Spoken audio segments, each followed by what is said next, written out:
하나님의 음성을 들을 수 있기를 축복합니다. 오늘 말씀해 주신 하나님의 시험입니다. 1절을 한번 같이 읽어볼까요? 그 이후에 하나님이 아브라함을 시험하시려고 그를 부르시니 아브라함이 하시니 그가 이르되 내가 여기 있나이다. 아멘. 하나님께서 아브라함을 부르셨습니다. 그렇죠? 왜 부르셨을까요? 오늘 말씀 보니까 시험하시려고, 하나님이 시험하시려고 아브라함을 부르셨습니다. 하나님이 우리를 시험하실 때가 있습니다. 우리의 믿음을 시험하실 때가 있습니다. 그럴 때가 있습니다. 근데 꼭 기억해야 될 것이 있습니다, 여러분. 하나님의 시험은 우리를 망하게 하는 시험이 아니라 우리를 살리는 시험이라는 겁니다. 오늘 본문을 보면 이제 아브라함과 이삭이 하나님의 시험에 통과했거든요. 그랬더니 이런 일들이 일어났습니다. 우리 창세기 23장 5절과 6절의 말씀인데요. 같이 한번 읽어보겠습니다. 헷 족속이 아브라함에게 대답하여 이르되 내 주여 들으소서. 당신은 우리 가운데 있는 하나님이 세우신 지도자이시니 우리 요실 중에서 좋은 것을 택하여 당신의 죽은 자를 장사하소서. 우리 중에서 자기 묘실에 당신의 죽은 자 장사함을 금할 자가 없으리이다. 아멘. 그러니까 아브라함이 헷 족속의 땅, 이방인의 땅에 살고 있었어요. 그때 아브라함의 남편 사라가 죽었습니다. 그래서 사라를 매장할 땅을 이제 헷 족속에 달라고 했거든요.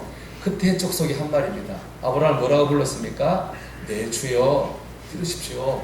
당신은 우리 가운데 계시는 하나님이 세우신 지도자십니다. 믿는 사람 얘기하는 거 대단한 건데 믿지 않은 이방인이 아브라함에게 이렇게 얘기했습니다. 당신은 하나님이 세우신 우리의 지도자이십니다. 얼마나 멋진 말입니까? 제가 단빛교회 갔더니요, 참 은혜 받은 게, 우리 장로님이 한 분 계신데요. 교인들만 그분을 장로님이라고 한 게 아니라 그 동네 분들이 전부 다 그분을 장로님이라고 부르더라고요. 참 보기가 좋더라고요. 여러분, 우리가 믿는 사람에게나 믿지 않은 사람에게나 존경받고 인정받는 삶을 살아야 될 줄 믿습니다. 그런데 여러분, 아브라함이 75세에 하나님을 믿었거든요. 그리고 100세 이삭을 낳았고요. 오늘 보면은 이삭이 청년 때 아브라함과 동행했으니까 청년은 15세가 이상이거든요. 그거 보면은 이때 아브라함의 나이는 115세예요. 그러니까 하나님을 믿은 지가 50년 됐거든요. 근데 그전에는 이런 말이 한 번도 안 나와요. 여기 22장 앞까지는 아브라함이 누구에게 이런 말을 들은 적이 한 번도 없어요. 언제 듣습니까? 믿음의 시험을 통과하고 나니까 아브라함이 사람들에게 존경받고 인정받는 사람이 됐습니다. 그가 더 나은 사람이 됐다는 겁니다. 그의 인격이 그렇게 훌륭해졌다는 것입니다. 믿음의 시험을 통과하면 더 나은 사람이 됩니다. 영적으로 성숙해집니다. 또 있습니다. 우리 26장 12절 13절 말씀 드려보겠습니다. 같이 읽어볼까요? 이삭이 그 땅에서 농사하여 그의 100배나 얻었고 여호와께서 복을 주심으로 그 사람이 창대하고 왕성하여 마침내 거부가 되어 아멘. 아버지 아브라함과 함께 믿음의 시험을 통과한 이삭이 농사를 지었는데 100배의 글씨를 거두었습니다. 이 말씀도 이 앞에 한 번도 안 나옵니다. 시험을 통과한 다음 처음 나오는 표현입니다. 믿음의 시험을 통과하였더니 하나님 주시는 물질적인 축복을 경험하게 되었습니다. 여러분, 시험을 통과하면 더 나은 사람이 되고 시험을 통과하면 더 풍성한 복을 받습니다. 물론 시험은 인간적으로 아픕니다. 사랑의 멸하고 해서 안 아프지는 않지 않겠습니까? 아프고 힘들지만 중요한 건 아프고 힘든 것이 끝이 아니라는 것입니다. 그 뒤에 더 큰 은혜와 축복이 있습니다. 제가 오늘 설교의 제목을 깨어짐의 은혜라고 정했는데요. 원래 이게 찰스 스탠이라고 하는 분이 쓴 책의 제목이에요. 그 책의 제목이 깨어짐의 은혜인데요. 그분이 그 책에서 깨어짐의 은혜를 이렇게 고백해요. 깨어짐의 경험을 통해 내가 깨달은 것 중에 하나는 깨어진 후에 하나님의 가장 위대한 축복을 경험할 수 있다는 것이다. 여러분, 하나님 안에서 깨어지는 건 재앙이 아니라 은혜와 축복입니다. 내가 지금 받고 있는 시험만 볼 게 아니라 그 시험 되실 은혜와 복을 바라보시기를 축복합니다. 다음으로 하나님의 시험은요, 더하기의 시간이 아니라 빼기의 시간이에요. 여러분, 뺄셈의 믿음이라고 들어보셨습니까? 뺄셈의 믿음. 우리의 기도는 보통 더하기입니다. 더하여 주시옵소서. 그렇지 않아요? 건강을 더하여 주시옵소서, 물질을 더하여 주시옵소서, 지혜를 더하여 주시옵소서. 여러분에게 그런 더하여진 축복이 있기를 바랍니다. 있길 바랍니다. 사모되지 않습니까? 나 그런 사모감이 있잖아요. 그런데 여러분, 더하기만 축복인 것은 아닙니다. 빼기도 축복입니다. 욕심이 빠져야 됩니다. 교만이 빠져야 됩니다. 집착이 빠져야 됩니다. 세상 자랑이 빠져야 됩니다. 우리 안에서 내려놓아질 것이 내려놓아질 때 우리 믿음은 성장하고 우리는 풍성한 은혜를 누릴 수 있습니다. 그리고 하나님은 빼기를 통해서 더하기를 하시는 겁니다. 하나님의 시험은 바로 빼기를 통해서 더하기를 하는 시간이 바로 이 시험의 시간이에요. 그리고 우리에게 이것을 우리가 뺄셈의 믿음이라고 합니다. 시험의 때 우리에게 필요한 건 바로 이 뺄셈의 믿음이에요. 여러분 2절을 같이 읽어볼까요? 여호와께서 이르시되 내 아들 내 사랑하는 독자 이삭을 데리고 모리아 땅으로 가서 내가 내게 일러준 한 산 거기서 그를 번제로 드리라. 아멘. 하나님께서 아브라함에게 아들 이삭을 번제로 드리라고 했습니다. 번제는 팔다리를 자르고 배를 가르고 내장을 꺼내가지고 불로 태워서 하나님께 예배를 드립니다. 이삭을 죽이라는 거죠. 하나님께 이삭을 바치라는 겁니다. 여러분 이삭이 누굽니까? 하나님께서 주신 귀한 아들입니다. 100살에 이삭을 낳았어요. 100살에 어떻게 아이를 낳을 수 있습니까? 하나님 은혜로 이삭을 주신 거거든요. 주셨던 하나님이 이제는 달라고 하십니다. 하나님은 주실 때가 있고 가져가실 때가 있습니다. 주신 것은 덧셈이고 가져가신 것은 뺄셈입니다.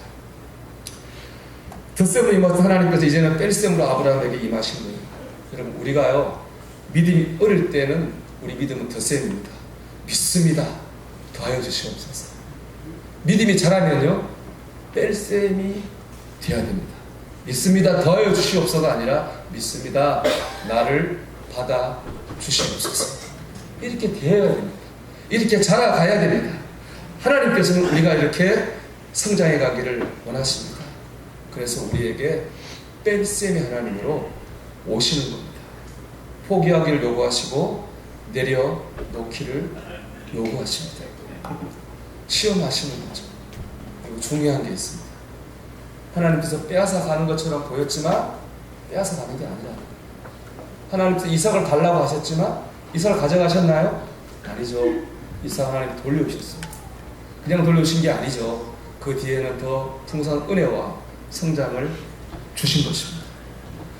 하나님께서 재물을 빼앗아 가실 때가 있습니다. 하나님께서 건강을 빼앗아 가실 때가 있습니다. 하나님께서 내 삶의 이 자존감을 빼앗아 가실 때가 있습니다.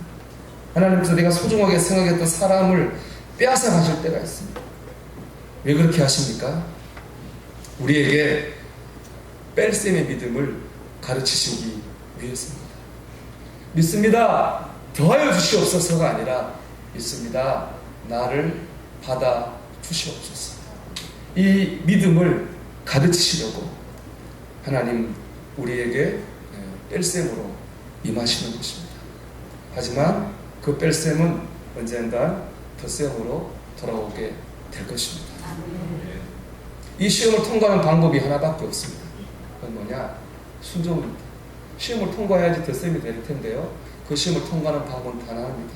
순종하는 거예요. 여러분 3절을 한번 볼까요? 3절 같이 읽어보겠습니다. 아브라함이 아침에 일찍 일어나 나귀의 내장을 치우고 두 종과 그의 아들 이삭을 데리고 번제에 쓸 나무를 쪼개어 가지고 떠나 하나님이 자기에게 일러주신 곳으로 가더니 아멘. 여러분 이 3절 말씀은 특징이 있어요. 동사가 계속 나옵니다. 아브라함의 행동을 나타내는 동사들이 연이어 나옵니다. 보면은 일찍이 일어나 안장을 지우고 이삭을 데리고 나무를 쪼개어 떠나 하나님 주신 곳으로 가더니 6개의 동사가 연이어 나옵니다. 아브라함의 행동이 계속 거침없이 행동이 이어집니다. 아브라함은 계속 행동만 합니다. 이런 표현이 하나도 없습니다. 생각해 봤더니, 고민해 봤더니, 이런 표현이 없어요. 여러분, 그래야 되는 거 아닙니까? 지금 하나밖에 없는 아들을 죽이라고 하는데 어떻게 생각해 봤더니가 없을 수 있습니까? 고민해 봤더니가 없을 수 있습니까? 한 번 있어야 되지 않습니까? 하나님께서는 아브라함은 한 번도 하나님 명령에 토를 달지 않고 순종했습니다. 이게 과연 상식적으로 가능한 일일까요? 과연 아버지 아브라함이 정상이라고 할 수 있겠습니까? 더구나 이 말씀은요, 아버지 아브라함으로도 받아들이기 힘든 말씀이지만은 신앙인 아브라함으로도 받아들이기 힘든 말씀이에요. 왜냐하면 하나님께서 아브라함을 처음 만날 때 약속하셨어요. 뭐라고 약속하셨냐? 내가 너의 자손으로 하여금 하늘의 별처럼 많아지게 하겠고 바다의 모래처럼 많아지게 한다고 약속했거든요. 여러분, 그 자손이 어떻게 많아집니까? 이삭이 그 자손이 많아지는 종자씨예요. 이삭을 통해 이삭이 아이를 낳아야 많아질 거 아닙니까? 그러나 아브라함 나이가 지금 115세가 넘었습니다. 이삭이 죽으면 더 이상 자녀를 가질 기회가 없습니다. 결국에 이삭이 죽으면 하나님의 약속도 헛것이 되고 마는 것입니다. 또 있습니다. 하나님이 아브라함에게 또 이스라엘 민족이 절대 하지 말라고 하신 게 있습니다. 그게 뭐냐? 사람을 죽여서 예배를 드리는 거. 이런 사람은 가증하니 무조건 죽일 거라고 했습니다. 사람 인신제사 안 된다고 했거든요. 하나님 아브라함이 하신 말씀 뭐예요? 이삭을 바치라. 아들을 죽이라는 거잖아요. 하나님 말씀이 지금 앞뒤가 안 맞는 거예요. 전혀 이해되지 않는, 받아들일 수 없는 그런 말씀 하나님이 하고 계신 거예요. 교회 생활 하다 보면은 저건 아닌데 할 때가 있습니다. 예배만 드리고 말 때는 괜찮아요. 좀 교회 속에 깊숙이 들어가지고 교회를 하다 보면은 실망될 때도 있고 상처받을 때도 있습니다. 교회가 어떻게 이럴 수가 있나? 교인들이 어떻게 저럴 수가 있지? 보통의 모습입니다. 개인적인 신앙도 마찬가지입니다. 나 열심히 예수 믿고 있어요. 그런데 고난이 오고 어려움이 와요.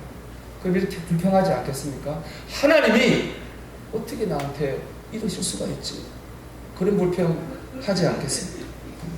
바로 그런 거죠. 여러분, 아브라함이라고 그런 마음이 들지 않았겠습니까? 할 말이 없었겠습니까? 마음속으로 부글부글 끓지 않았겠습니까?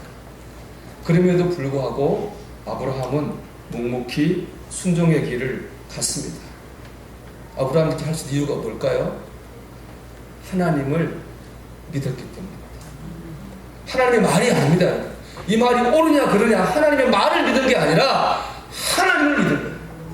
우리 그런 말 있잖아요. 저 사람이 하는 말이라면 팥으로 메주를 쓴다고 해도 믿을 거야. 그게 믿는 거잖아요. 그런 믿음을 인격적인 믿음이라고 합니다. 이해가 되면 믿고 이해가 안 되면 안 믿고 그건 순종이 아닙니다. 순종은 하나님을 믿는 겁니다. 제가 좋아하는 찬양이 있습니다. 제가 선배 목사님들하고 세미나 갔는데 선배님 밤에 이렇게 공부하다가 바람을 쐬러 강가에 갔어요. 근데 이 찬양을 부르시더라고요. 우리가 가사 한번 띄워봐 줄까요? 하나님은 실수하지 않으신다라고 하는 그런 찬양 가사거든요. 이 가사가 이래요. 내가 걷는 이 길이 혹 굽어 도는 수가 있어도 내 심장이 울렁이고 가슴 아파도 내 마음속으로 여전히 기뻐하는 까닭은 하나님은 실수하지 않으시겠어요. 어두운 밤 어둠이 깊어 날이 다시는 밝지 않을 것 같아 보여도 내 신앙 부여잡고 주님께 모든 것 맡기리니 하나님을 내가 믿음일세. 이게 믿는 거 아니겠습니까? 순종은 열악하고 부정적인 환경을 바라보는 것이 아니라 하나님을 바라보는 것입니다. 마음속에 끓어오르는 고뇌와 아픔이 있지만 하나님을 바라보며 묵묵히 행동한 것입니다. 여기서 중요한 건 뭐냐? 아브라함이 생각하고 순종한 게 아니라는 거예요. 그렇죠? 순종을 먼저 했다. 아브라함은 생각하지 않고 순종했습니다. 그럴 때 하나님께서 인도하셔서 하나님 뜻을 깨닫게 하시고 아브라함을 이끌어 주셨습니다. 여러분 이해에 순종하는 거 아닙니다. 순종하면 하나님의 인도하심을 받습니다. 당장은 답답하고 당장은 이해가 안 되고 당장 그래도 순종의 길을 결단하다 보면 우리는 하나님의 역사를 경험하게 될 것입니다. 마지막입니다, 여러분. 십자가를 바라보시고 제가 오늘 말씀을 준비하면서 제일 궁금하고 가슴이 뛰면서도 해석이 제일 힘들었던 구절이 있어요. 우리 12절에 나오는 구절인데요. 내가 이제야 내가 하나님을 경외하는 줄. 이 구절이 제일 막 기대되면서도 어려웠어요. 내가 이제야 내가 하나님 경외하는 줄. 하나님 아브라함에게 하신 말씀인데요. 여러분 이제야가 언제입니까? 아브라함이 믿음의 시험을 통과합니다. 하나님께서 아브라함의 믿음을 인정하신 때입니다. 고난이 떠나고 축복이 오기 시작한 터닝 포인트입니다. 이런 생각 들었어요. 이 이제야가 도무지 내게는 언제일까? 우리에게는 언제일까? 언제 우리에게 시험이 끝날까요? 언제가 돼야지 고난은 사라지고 믿음이 자라고 은혜가 풍성해지는 역사를 경험할 때가 올까요? 나의 이제는 언제일까? 그런 질문이 말씀 묵상에 들었습니다. 나의 이제는 언제일까? 언제 그런 일이 내게 일어날까? 그런 사모하는 마음이 들었습니다. 이삭에게 그때는 언제입니까? 아브라함에게 그때는 언제인가요? 이삭을 죽이려고 할 때. 신용만 한 게 아닙니다. 흉내만 낸 게 아니에요.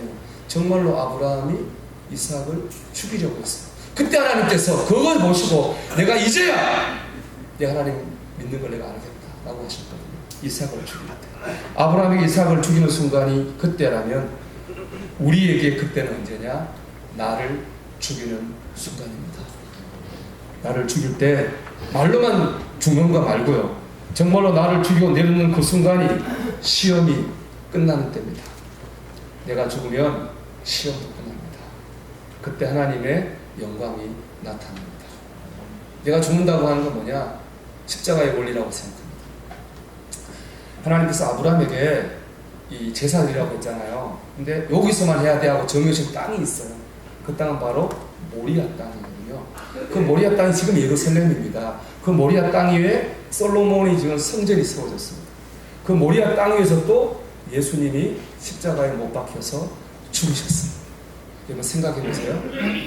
아버지 아브라함이 귀한 도저히 포기할 수 없는 하나밖에 없는 아들 이삭을 죽이려고 했던 그 땅에서 하나님 아버지께서 한 분밖에 없는 예수님을 십자가에 못 박아 죽이셨습니다. 우연일까요? 아닙니다. 이것이 바로 성경의 신비입니다. 아브라함이 아들 이삭을 포기할 수 없는 이삭을 포기하고 내려놓았습니다. 이삭이 아버지 말에 순종해 자기의 목숨을 내놓았습니다. 하나님께서 내려놓을 수 있는 아들 예수님을 내려놓으셨고 예수님 하나님 말씀에 순종해서 십자가를 지셨습니다. 그 순간에 구원의 문이 열렸습니다. 그 순간에 마귀를 이기는 승리의 문이 열렸습니다. 오늘 십자가는 우리에게 이렇게 말하는 것 같아요. 자기가 가장 귀한 것을 내려놓고 하나님께 순종할 때 구원의 문이 열릴 것이다. 자기가 가장 귀한 걸 내려놓고 하나님께 순종할 때 승리의 문이 열릴 것이다. 여러분이 십자가의 원리로 사는 게 나를 죽이는 거고 나를 죽이는 그 순간에 우리의 모든 시험을 떠나가고 우리는 성장하고 은혜를 경험하게 될 것입니다. 여러분 시험을 만나셨습니까? 낙심하지 마십시오. 이 시험 뒤에 더 좋은 축복이 있습니다. 뺄셈 뒤에 덧셈이 있습니다. 고민하고 원망하기보다는 순종하기를 선택하십시오. 십자가를 바라보십시오. 나를 내려놓고 순종할 때 시험은 끝나게 될 것입니다. 믿음은 자라있을 것이고 우리는 풍성한 은혜를 경험하게 될 것입니다. 이 깨어짐의 은혜를 경험하는 저와 여러분 되시기를 주님의 이름으로 축원합니다. 우리 찬송 드리겠습니다. 찬송가 449장입니다.